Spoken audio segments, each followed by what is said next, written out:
Everyone, I would like to give you an update on WiinUPro. It's been a while since my last update.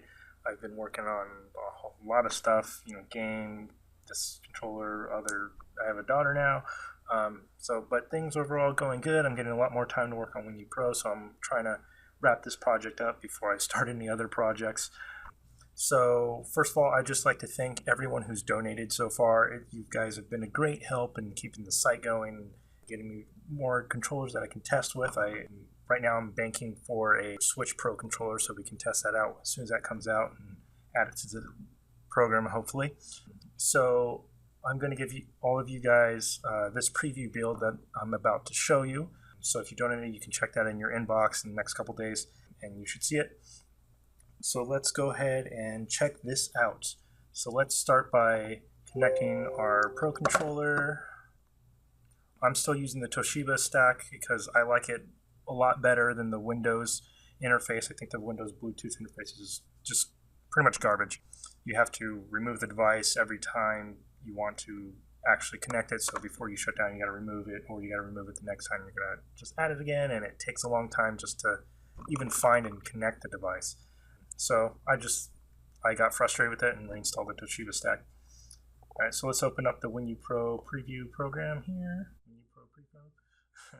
So we have one device here, which is this Pro controller, and we have some settings and the XInput devices.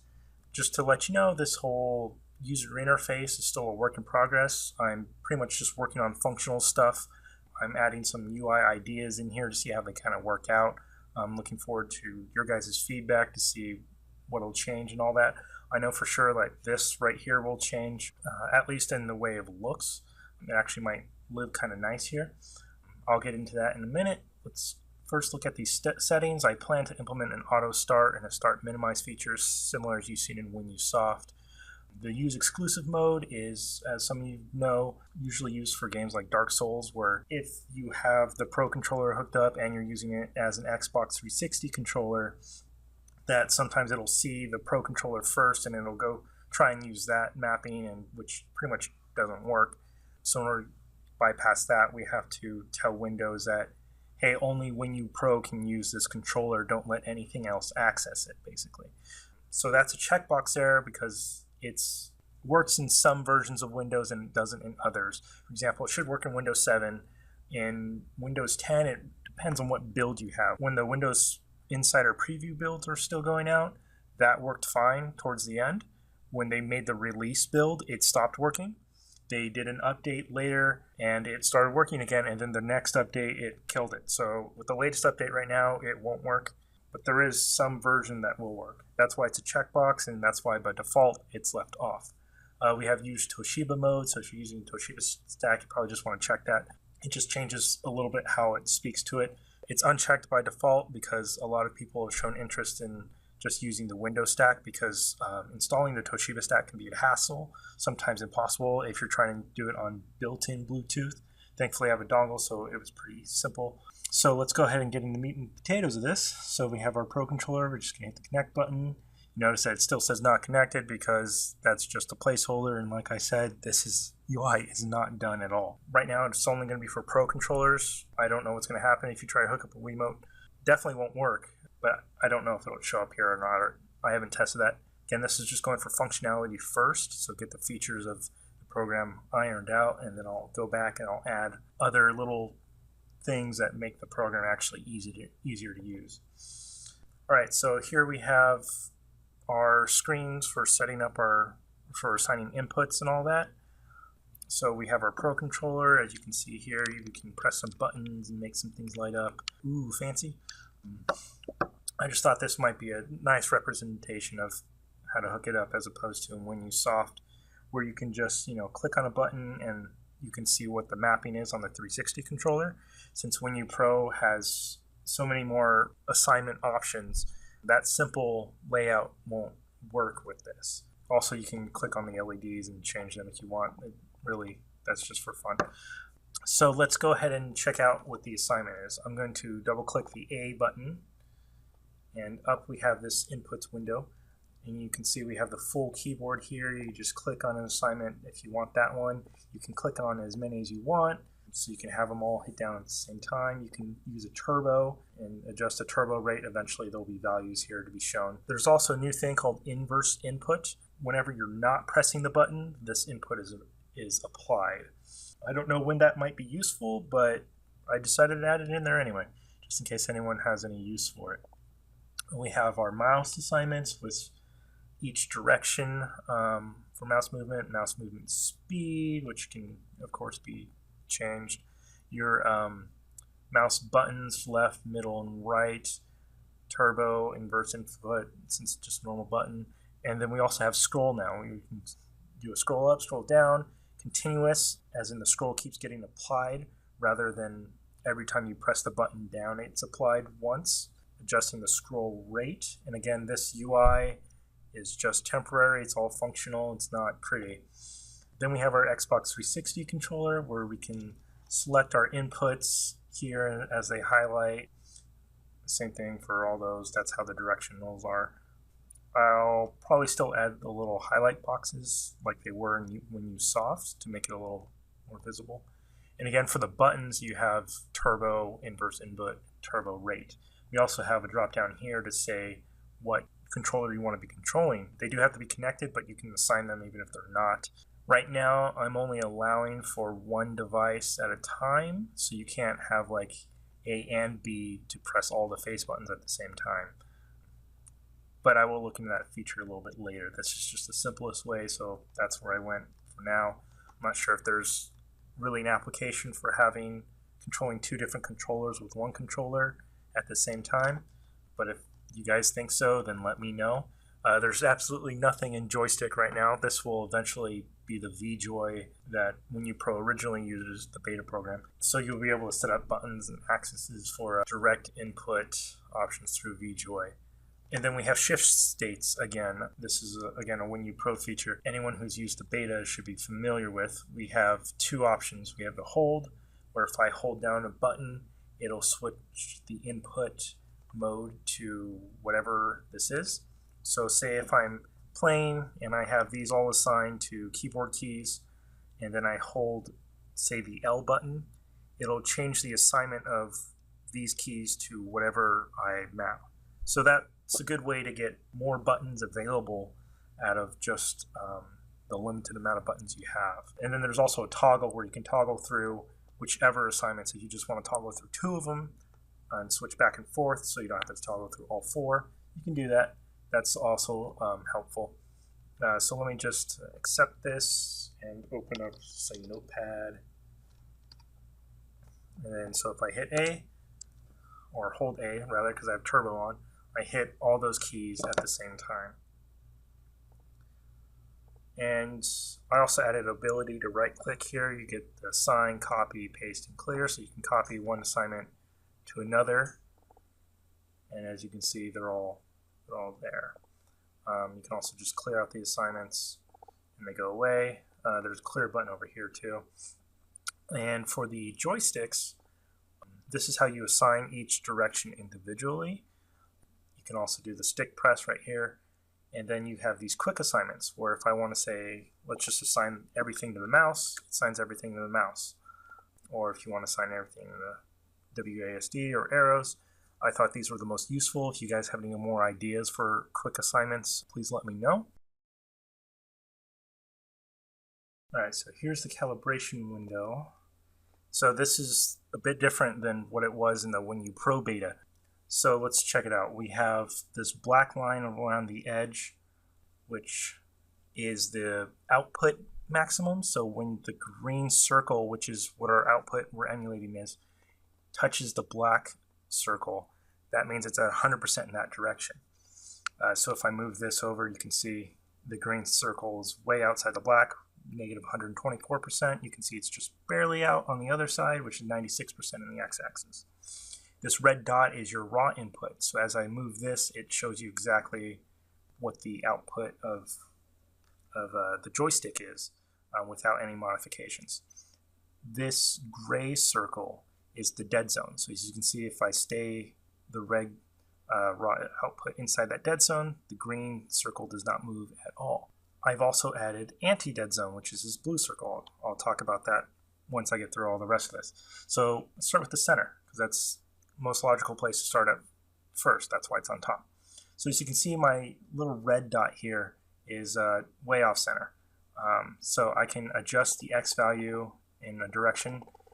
This represents actual raw data points, so it can go up pretty high. So if I say minus 60, let's try minus 70, 78, maybe 88.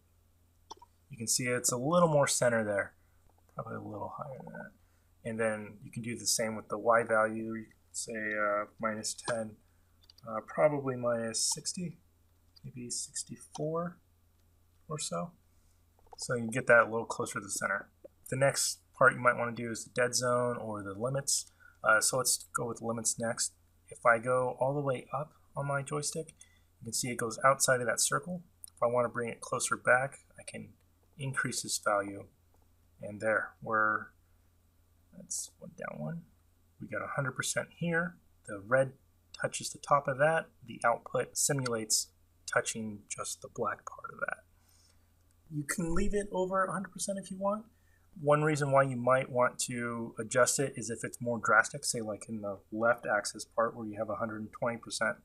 So if I feel like I'm holding the joystick halfway or so, it's actually showing that I'm holding it more than that. So the relative range of this gets adjusted.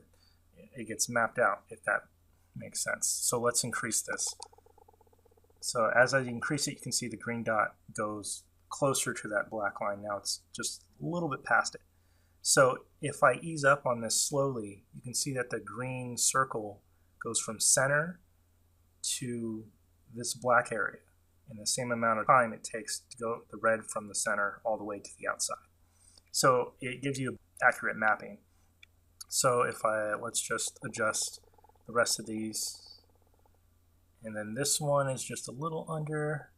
So here we got 100%, but it's flickering, so I'm going to go, so it's 101%. Now these values in the limits, they represent a percentage. So with the 120, that means 120% of its original value. Unlike the center where there are specific units. Same thing with the dead zone, which is this dark circle in here.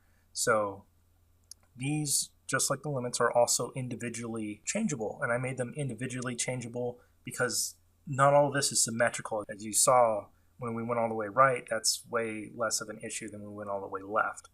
So that's one of the biggest changes, that they're asymmetrical. So we can adjust this dead zone. I do that by like using my thumb just to kind of wiggle around to see where it moves the farthest. So we can decrease this, and if we see this percentage change, then we know we need to adjust it to 0, so that when we just barely touching on it, that it doesn't change. Or to whatever your liking is. If you want it to only activate halfway, you can still do that. So let me decrease this and change this one a little bit. And the bottom's not too bad.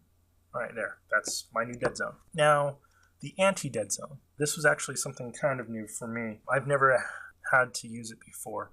But some games program a hard-coded dead zone value in the game. So when you're playing, if you're just, say you're trying to sneak, so you hold the joystick just a little bit, and it doesn't register in-game because of their programmed in dead zone.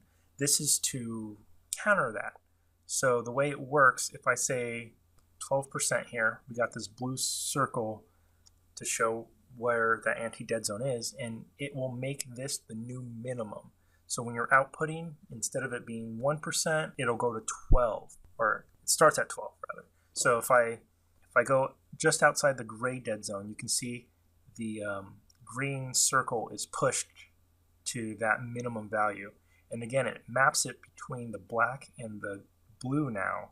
So the same time it takes from this red dot to get from outside the dead zone to the upper limit, it's the same time it takes for the green circle to get from the black to the anti-dead zone.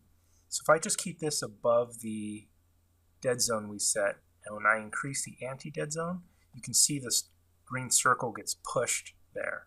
So effectively, if I just push on it a little bit, I'm effectively putting out 45% right now. So that'll help any of those games that do that.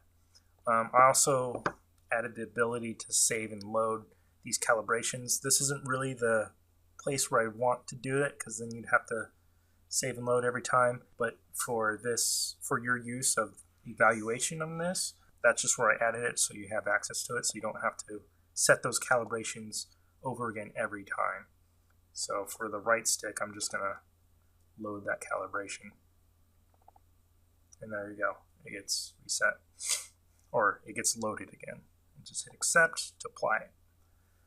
Alright, so for the XInput stuff, to emulate your Xbox 360, I added this little section on the main screen to connect your devices, because it's no longer one controller equals one device. Just like in WiinUSoft, you could have 5 controllers all changing values on the same device, or 3 other devices, or whatever. Or you just want one controller to control 4 devices.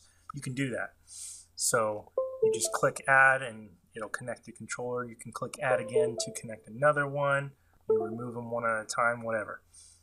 And again, you can just assign the inputs on this screen. I also added save and load profiles for this, mappings of the devices. So let me load a profile for Return to Castle Wolfenstein and 2 controllers.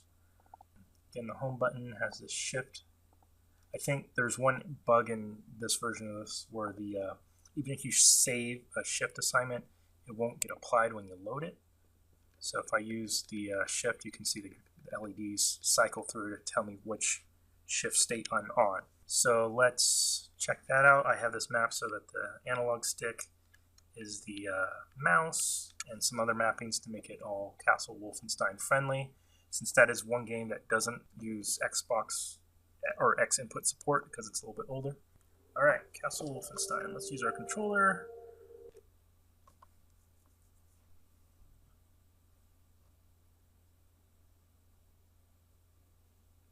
Let's get this cutscene. Alright, so here we are, Castle Wolfenstein. See, this is just using keyboard movement, so you can see I move at the same rate no matter how soft or hard I'm pressing the joystick, because it's just WASD. I have some mappings for these. Okay, that's for items. I don't have any items. Jump, kick.